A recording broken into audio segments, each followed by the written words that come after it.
Welcome to the NABS podcast. NABS is the support organisation for those working in advertising, marketing and media. I'm your host, Louise Scody. Each week I'll be chatting with someone from our industry to find out how they support themselves and those around them through challenging times as well as the day-to-day. And it's all to help you support your own mental wellness. I can't wait to start chatting. My guest this week is the Media Lad. Forget polished PR spins, Media Lad tells it how it is. A strategist at heart and a challenger by nature, he spent years at the forefront of the digital evolution, understanding what makes brands, agencies and ad tech tick. But where's the value in just playing along? Equal parts insider and disruptor, he translates media madness into real talk, calling out the BS and championing what actually works.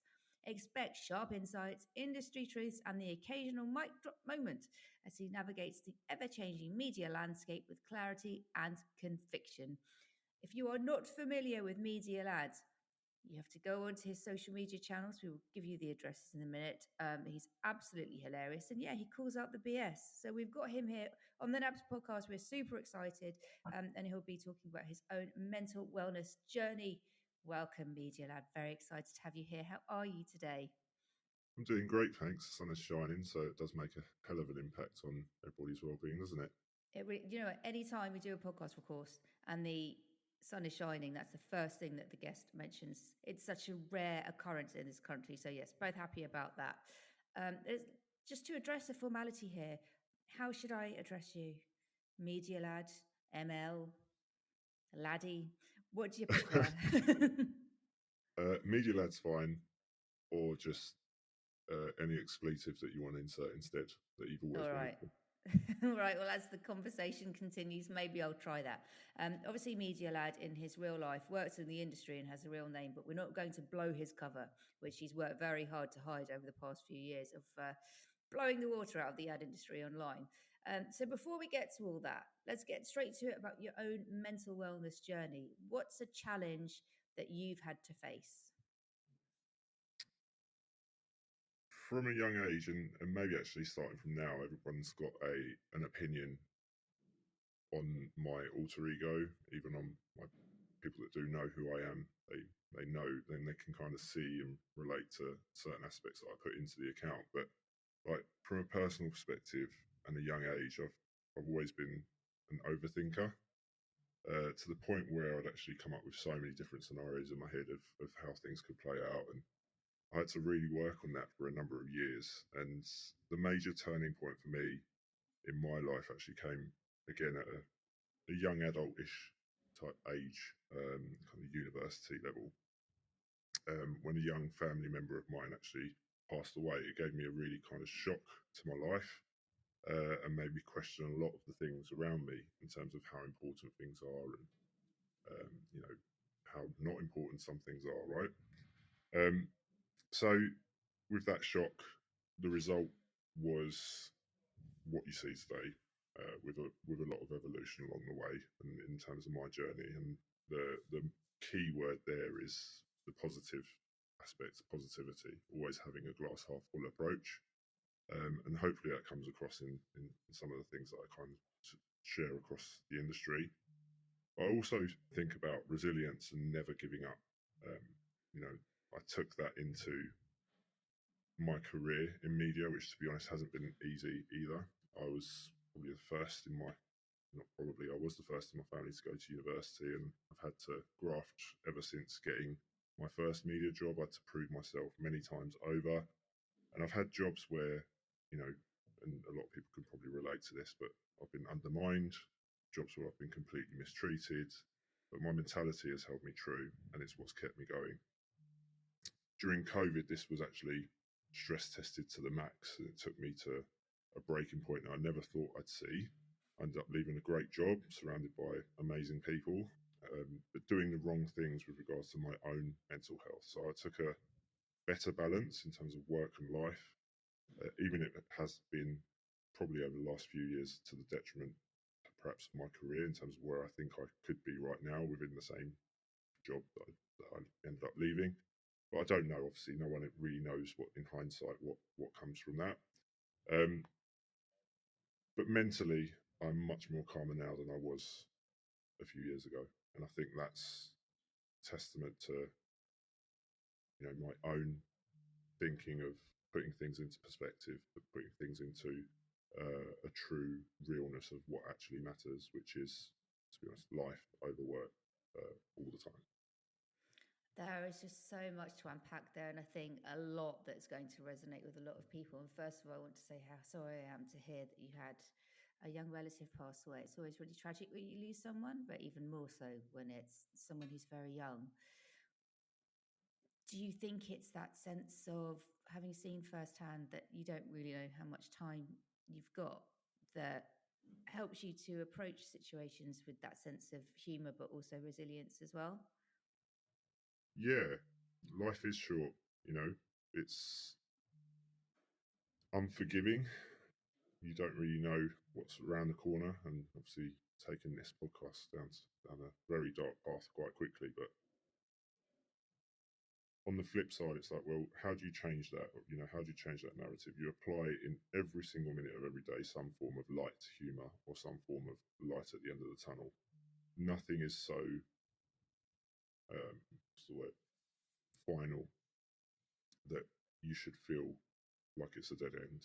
I've always kind of spoken to people in direct messages, on whether that's on Media Lad or with my personal relationships with lots of different people, where they call upon some advice perhaps over time. But in that sense, it's like, well, you are never backed into a corner. You can always find a way out. There's always a solution, and that's kind of that resilience or positive thinking that has got me through, and has helped me give some other people the belief, or the, shall we say,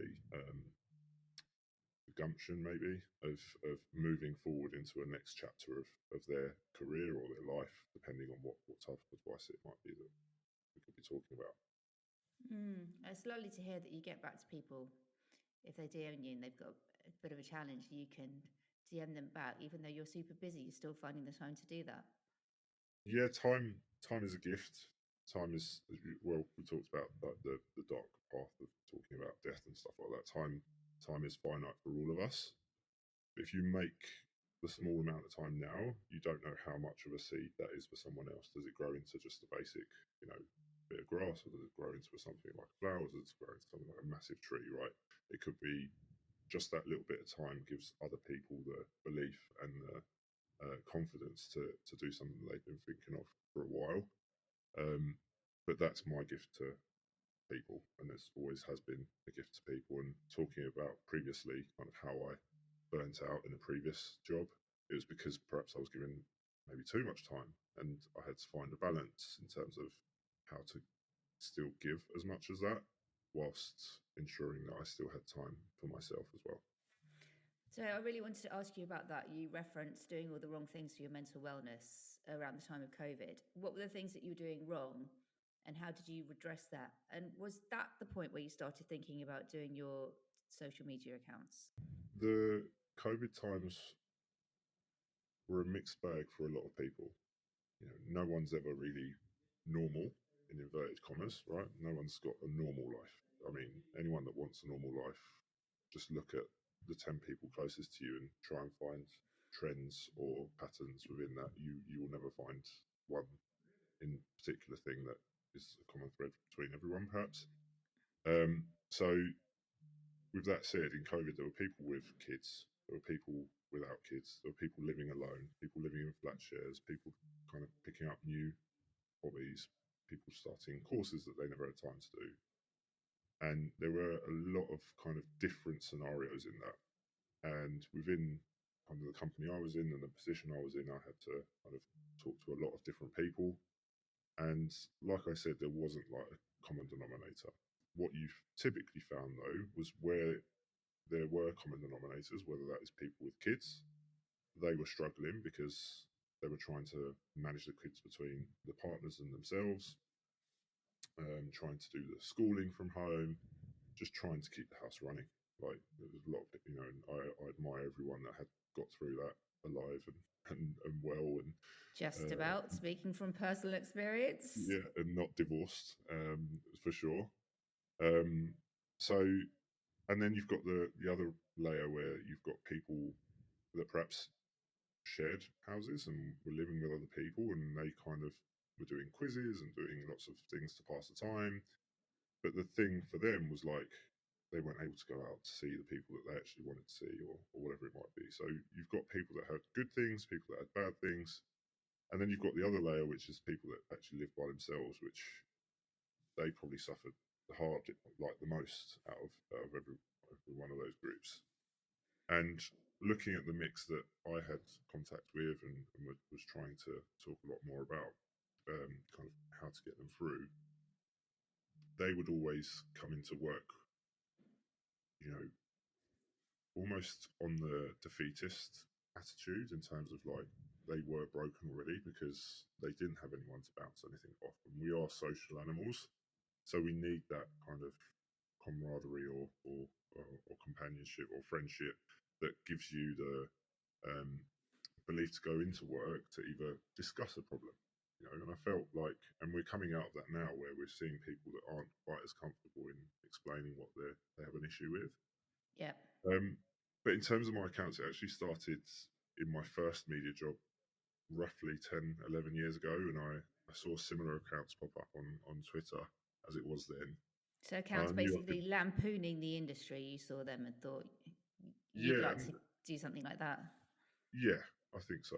It was well before COVID, but it was more like I knew I could make fun of the job and the process, and it was meant as a joke at the start. And I, going into the growth period that I had, I made a lot of mistakes in the early days, kind of making fun of individuals and being too tongue in cheek in some senses, but perhaps that should have been more measured, and I do speak to people that have found out who I am, and perhaps it wasn't kind of kind on them or their companies at the time or whatever, and you do move on and you try and be a better person. But on the whole, I wanted to advocate over time for a better industry, and that's kind of what the account has matured into now. I've been lucky to meet lots of great people through the account, and people that I want to choose to speak to and find out more about, likes of Amy Keane, for example, and Mary Keane Dawson. Um, so, and that's all from a few rants and tweets, right? It's ridiculous, something as silly as that, but it grew to be something quite cult-like. A lot of people enjoyed the content. A lot of people were just tuning in with popcorn to see who I'd be digging out. But it it should be addressing bad practices, and it should be a voice of reality. Is what I've kind of matured to realise over time. So when you go about finding material for your accounts, is it people coming to you saying, oh, look, this has happened at my organization, or is it stuff that you're seeing more immediately around you, a combination of the two? Yeah, a lot of factors. A lot of factors feed into content creation. The key aspects more recently, as more people started to follow my Instagram account, so that's probably where the majority of growth has come in the last kind of 2 years, and the popularity of it has been quite good. And that's come off the back of successful things like celebrating media talent. I feel like in this industry, we're great at giving people kudos, whether that's deserved or not, in terms of different awards at the moment. And I posted just today around like a celebration of media. We should be celebrating people that perhaps don't get the shout outs they deserve. Yeah. And so many people have like messaged going, "Oh my god, I can't believe who shouted me out, who did this, who did that." I'm like, well, I'm not going to reveal any sources, because it's important for you to realise that you are appreciated by colleagues or clients or other people in the industry that think you're doing a great job, because it should give you that little bit of a boost. So in one sense, it is community led. Yeah. But in the other sense, it's like curiosity for me in terms of how the industry has evolved over the last kind of 5, 10, 15 years. If you think about companies for a second, it's like it's moved in a direction that maybe none of us want it to, but we've silently moved into this effort of prioritizing like 3 or 4 different platforms, and then forgetting that there's lots of other opportunities out there that we should be using for the wider good of a society, not just delivering boxes on the internet. And that's the kind of stuff you delve into in the accounts, as well as the just ridiculousness of everyday work, which is sometimes very joyful to read.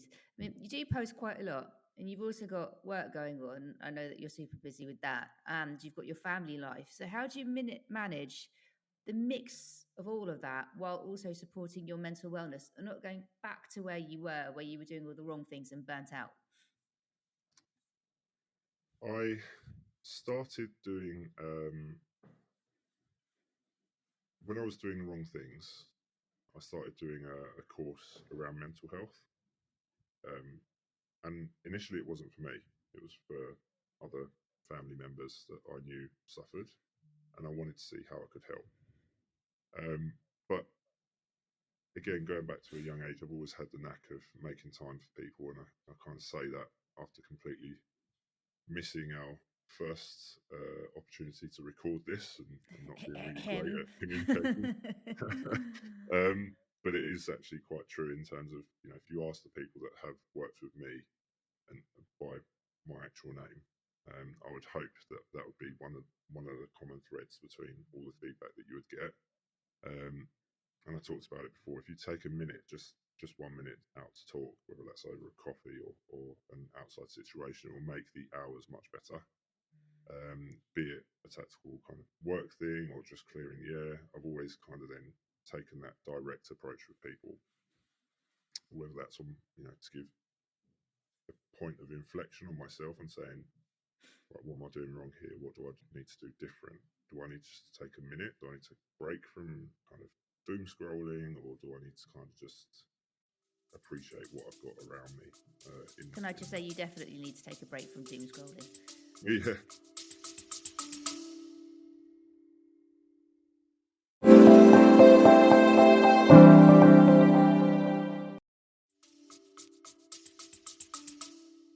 I think everyone does. Yeah. I think you do get, like, on the odd occasion, weird direct messages that are, you're like, what made you message me that? Like, But do you find that kind of thing affects your mental wellness? Because what I can see in your comments is pretty much everyone is really, they're a fan of your work, right? But then you're saying on the slide, people are messaging you with things that are quite unpleasant. How does that affect you, and how do you come back from that mentally? I'm lucky not to be a celebrity. I don't think I'm not at that stage yet. Maybe when I get to 100,000, maybe. Maybe it can be termed an influencer account. I don't know.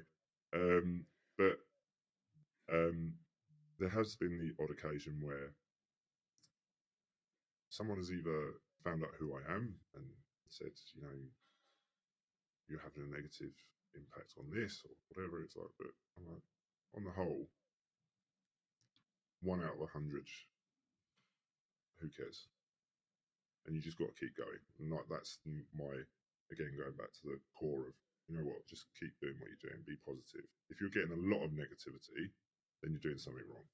And that's kind of the signals that you have to read. But like, personally, I don't think I'm doing the wrong thing. And if I keep doing that and having that mentality, then hopefully it does more good than harm, if that makes sense. Yeah, that makes sense.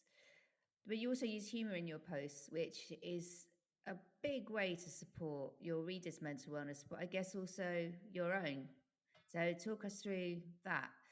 And also, is there a part of that where there's the pressure to be funny, and how do you deal with that?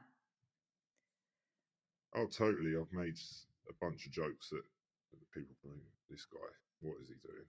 And I'm sure some people are eye rolling at some of the comments, and people that know me, for example, are probably reading it or listening to this and saying, what is he on about? But there's often a lot of truth in the satire that I post and the humour that I try to portray. And the reason for that is it brings perspective when you bring those things into the extremes.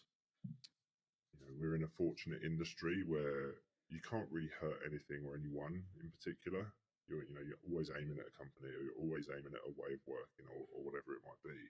So ensuring people have that really as a foundation means you can kind of build upon it with positive thoughts and constructs that can support many going through those similar pain points or similar plights, if you like, be it burnout, harassment, or unfair practices. There's always a way to address it, and sometimes just not necessarily making fun of some of those, but just bringing the light to it and talking about it can give people the confidence to talk about it themselves, because you're putting it out there on a forum that the numbers are there, my follower count and stuff like that, but like it gets across to a huge amount of people in the industry. And if it makes anyone uncomfortable, then it means they're doing something wrong. And if it might mean that they have a point of inflection and introspection to say, I need to change, without them having to comment or contribute anything themselves. If they see that other people are going through that, it's like, well, I need to think about how I can enforce change. And if they don't, but they still feel uncomfortable, then they are complicit to creating a poor environment in the industry.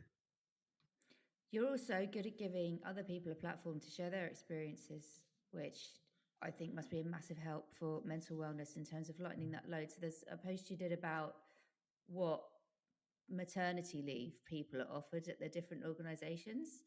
At NABS, we're big advocates for working parents. We've got loads of working parents who we help. There are lots of working parents on the team. I myself am a working parent. And it was really quite shocking to hear about some of the relatively small amounts of support that people get. And then obviously in other parts of the industry, there's a lot of great work being done to support working parents. It's a really broad spread, isn't it? What did you think about that particular post? I had some amazing feedback from that actually quite recently, even though it was a while back that I did it. And maybe it needs a refresh actually to see whether there has been impact. And someone actually used because I made it into like a highlight, and then I made it into a reel. People can just reference very, very quickly what mat leaves there are across the board. And there were huge differences across different companies. And if we think about what's going on in the world right now, which is a lot. But like we think about the people in power. Yeah.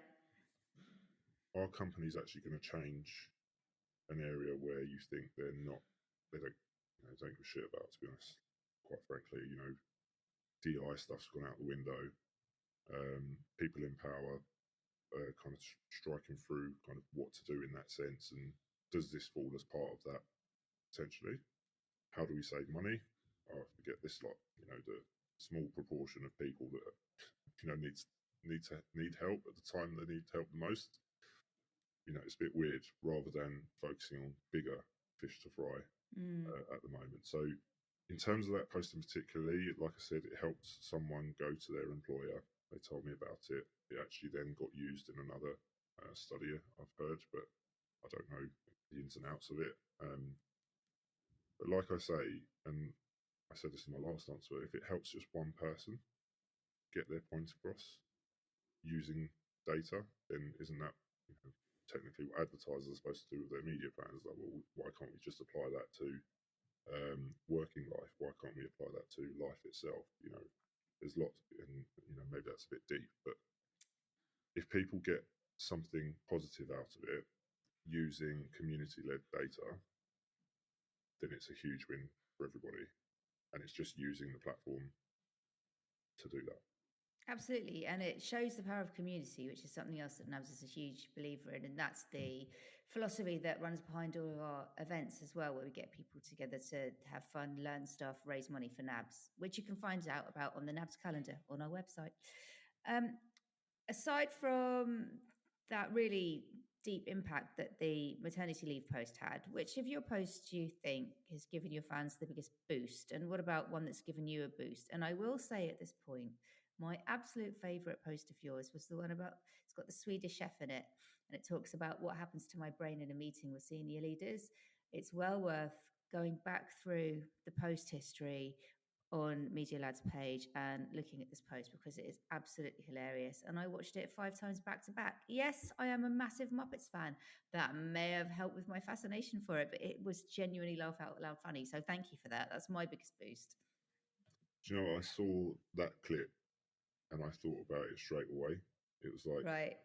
how many times your mind wanders in a huge team meeting, and then all of a sudden it's cut to you for your update, and you're like, things are great. Yeah, pretty much every time. yeah. But then you're like, in your head, someone's banging drums or smashing pans and dancing around to some kind of song or other. The most impact or the biggest boost, it is those small little celebrations. So whether it's individual or company, there's a little bit of a tribalism, isn't there, in media? With when you work for a company, you drink the Kool-Aid, you go well most of the time, and you would, I guess, want to live and breathe that brand because obviously you represent that brand and you want to go to war with everybody for that brand, right? But I love recognizing great people, and I love it when people, submit the same people. You can kind of see who the right people in the industry are, who should be celebrated, who kind of hasn't paid for that privilege. Let's put it that way. In terms of, if you think about the traditional awards and the individual awards that happen, sometimes I look at that and say, do you truly deserve that? And I'm not knocking everybody that's won an individual award before people come for me, but you do get a sense that in some awards it's kind of, they were put forward because they were a sponsor of a category, or they were put forward because they asked their mates to do it, or whatever it might be. But the the, the promotions and the shout outs for people in the industry, whether that's something that I ask for in my normal box type situation, or people just DMing me out of the blue and saying, can you just shout at this person? I'm like, yeah, great, that's what we should be doing. And it makes me happy that kind of everyone gets some form of shout out at some point for being amazing, and that doesn't necessarily devalue it either. Because if the spotlight syndrome that we all have, when we think about it, we're like, oh, when's my shout out? When's my shout out? It's like, well, when you do see it, it's like, oh my god, I just got shouted out. It's like, great, and that gives everyone just that little bit of a smile on your face, even if it's for a couple of seconds. It's great, and that's what I love. And again, going back to that first point, or one of the first points I made about just celebrating media a little bit, we should be more positive about the industry as a whole.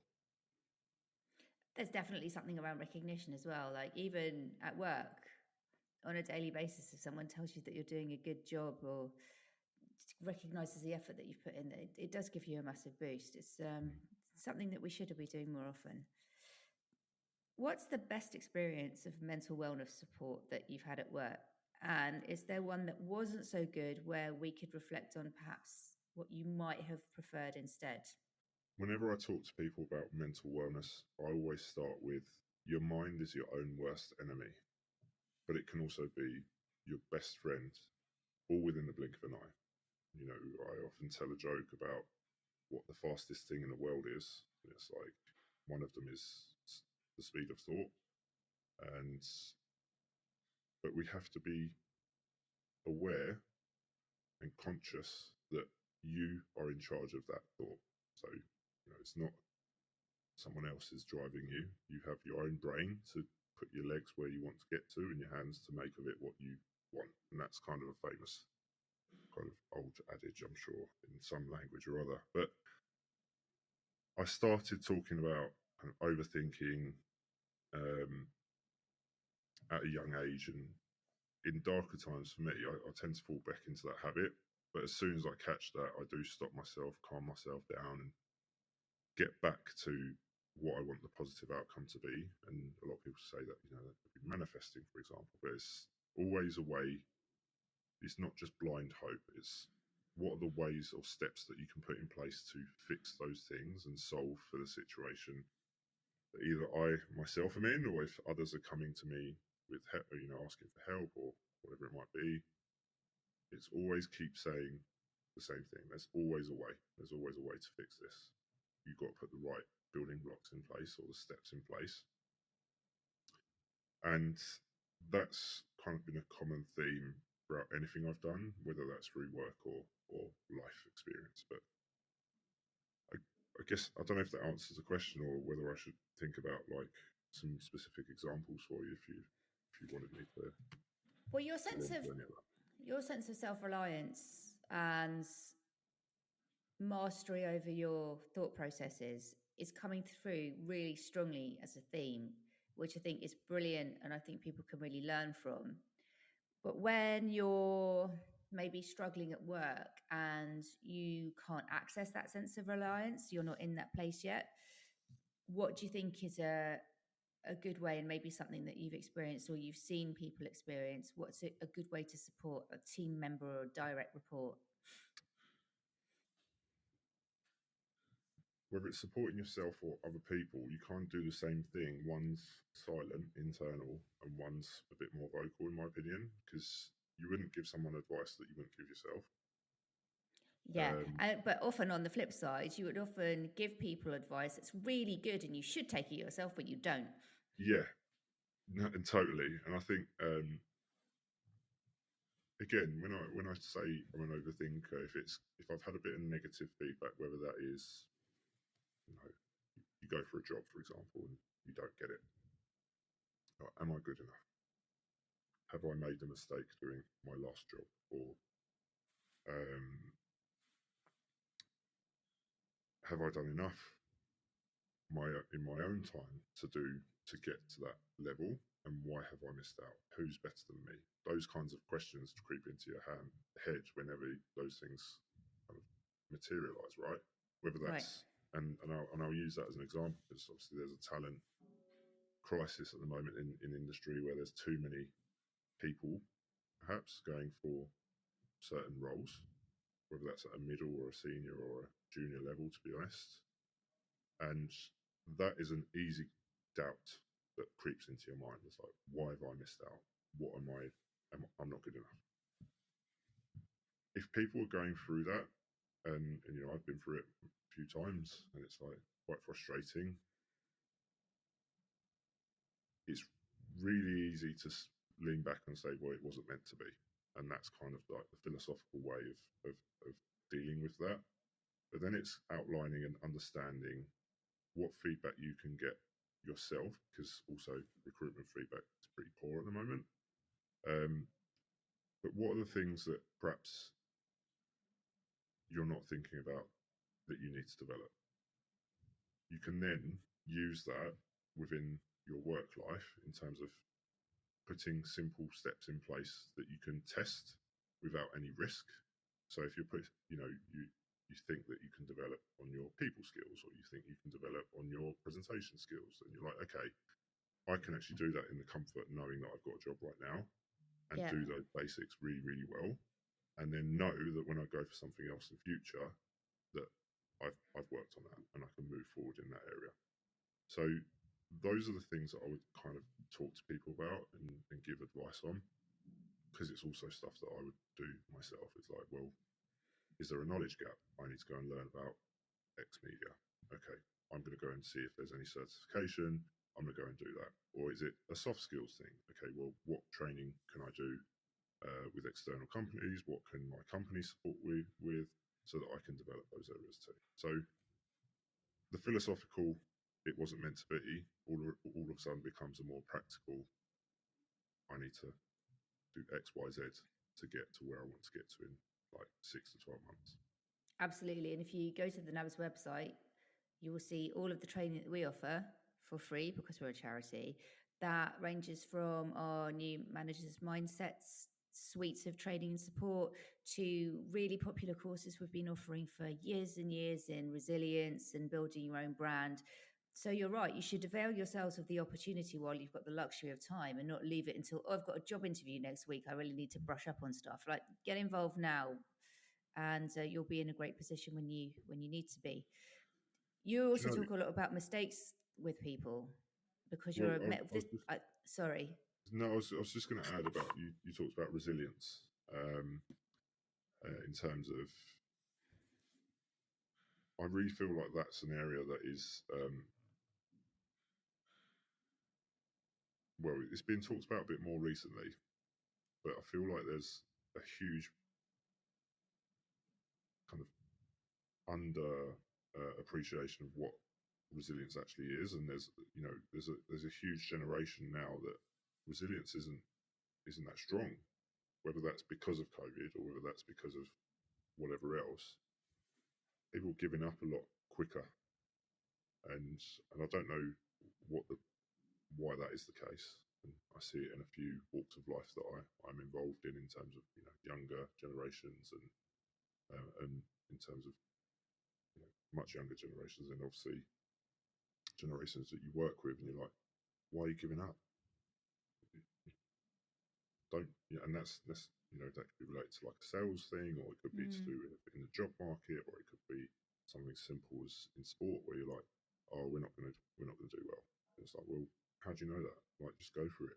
You have to go for it. If you're not in it, you're not going to win it. So I know that's like an old slogan, but I just wanted to kind of flag that and make that point as well. People do need to think about their own resilience and whether they are actually resilient or whether they just say they are, because backing yourself up constantly, that is resilience.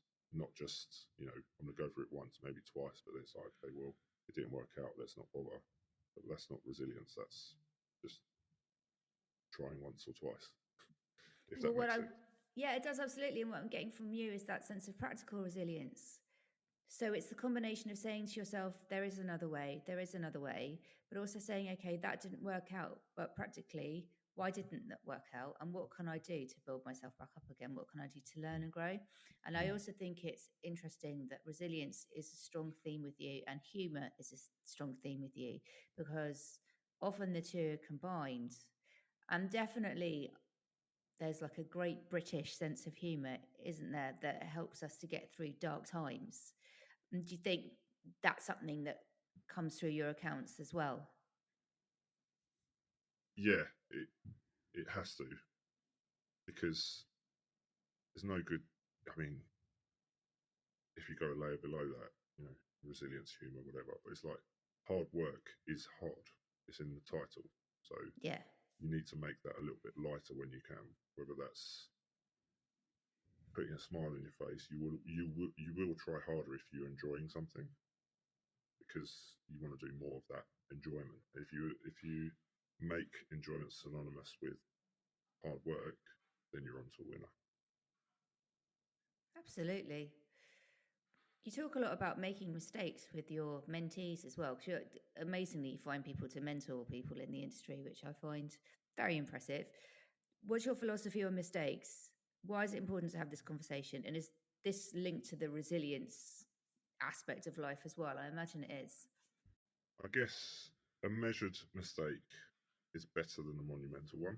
So first things first, if anyone ever makes like a small mistake, you can learn from that and make sure that you do things better next time. If it's a huge mistake and it's impacting people, that's something totally different. But again, it's not something that you can't come back from, whether that is contributing in the future to make sure that doesn't happen at a wider scale, or getting behind certain bodies and making sure that you're involved in making things better and educating the people around you and owning that mistake. The thing I would say to any managers and to any businesses, it's like, if pressure is too high and the people aren't given that structure to ask questions or fall back to a basic principle, is that kind of constitutes to a poor culture and probably a higher likelihood of mistakes, which then in turn lead to poor results. I've seen it, I've heard it loads and loads of different times and examples, but the conversation has to be had where you work it around how to make sure comfort is first and foremost within your teams and your colleagues, in order to be honest with the pains that they're facing, the problems that they're trying to solve for. And if you can ask the question up front, then you're avoiding those mistakes as much as possible.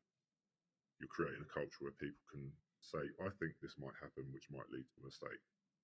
or I think this might happen where it might fail. It's like, well, actually, no, I've been there before. I can share my experience and I can help you through that so that mistakes are minimized and the monumental ones have kind of gone. And it can be something as basic as setting up your first, ever campaign. It can be something as difficult as having a conversation with a junior member of the team around their performance, or the junior member of the team asking for advice on progression. It's like, well, what can I do to do the basics as well as possible? Because if you're doing the basics right, and you are setting the foundation to move on and push yourself forward, if that helps. I think that's probably, again, one of the pillars of philosophy that I try to advise people on, or at least give to the kind of people that do ask for help, or people that I work with on a daily basis. I always say, you just got to keep doing the basics, just keep moving forward. You keep moving, and doing the basics well, then everything else tends to fall together into plan. I love that. It's just like a really simple but effective roadmap for moving on and developing. How does the advertising and marketing community lift you up? If we take out the obvious, shall we say, over-indexing of a certain demographic in leadership positions, there are lots of leaders in media that are breaking the norm, and breaking the common narrative around that. And I don't want to overcomplicate my words, but if I think about it a bit more deeply, it's like, well, there are lots of people that are now challenging that status quo. And Amy Keane will forgive me for highlighting something I said to her directly, but I said she will be someone that leaves a lasting legacy in advertising, in media, and in all other industries that she's doing great work in, but especially in media and advertising, where people have access to her courses and things like that. But she's had an impact in terms of giving people that belief to be able to go and challenge that status quo, and that's really what lifts me up, in terms of knowing that we still have issues in media around DE&I, but Yep. I feel like it's hopefully still progressing in the right way, despite what's happened over the last 6 months with power, people coming into power, certain policies being cancelled or whatever. I would seriously hope that lots of people are still prioritising it internally for themselves to ensure that there is a much more diverse and represented community in advertising and media. If we can be an example just for that, then I think that's going to be a huge win and an example for other industries to follow too. Yeah, I mean, there's been so much good work over the past few years that we hope that will continue. And if you want to hear more from Amy Keane, who's another influential voice in the industry, we did a podcast with her, which we will link to in the show notes. And finally, somehow we've got to the end of the interview. I've so much enjoyed it. What's the best lesson you've learned about how to support yourself? If you take out the seriousness of it all and going back to it, the humorous aspects, dumb it down a lot, you can often come up with solutions, or at least give yourself the comfort knowing that it's not going to be so much of a, I'm allowed to swear on these. Go for it. I'm not offended. Neither is anybody else. It's not going to be so much of a fuck up if you fail. Failure isn't final either. You can try 10 times and not do anything, and that's with people in my life. I'm not going to say who, but they take the mick out of me for the amount of perhaps interviews I've had over my career span. Far outweigh the number of actual jobs I've had, and but that doesn't mean that I stop going for things that I might not be qualified for. And that kind of goes back to like the lessons that I've learned is like, if you don't put yourself into it, and you don't back yourself, then who else will? Right. And that then comes from the positivity aspect, the resilience aspect, and then kind of just being like, well, whatever it wasn't meant to be. But then underneath that, things that we've spoken about already, those are the kind of lessons that I have learned over the years. And obviously, I'm a lot older than what I used to be, and probably a lot of people in this industry, believe it or not. But if I can impart any of that wisdom, it is that it's back yourself, push yourself. You never know. And I would also kind of put that into perspective for the groups that aren't the major demographic that sit in leadership positions. So those more underrepresented groups. Yeah, so like for those I would say it matters more to them, that little bit of advice in terms of just push yourself, because you never know, and never think that you aren't good enough, or never think that it won't happen for you, because then it won't happen for you because you haven't put yourself into that mix. So push, and make sure that you're believing at every part of that journey, even if you don't get it, because next time you might. You never know. That's a great note to end on. So go out there, make things happen, and believe in yourself.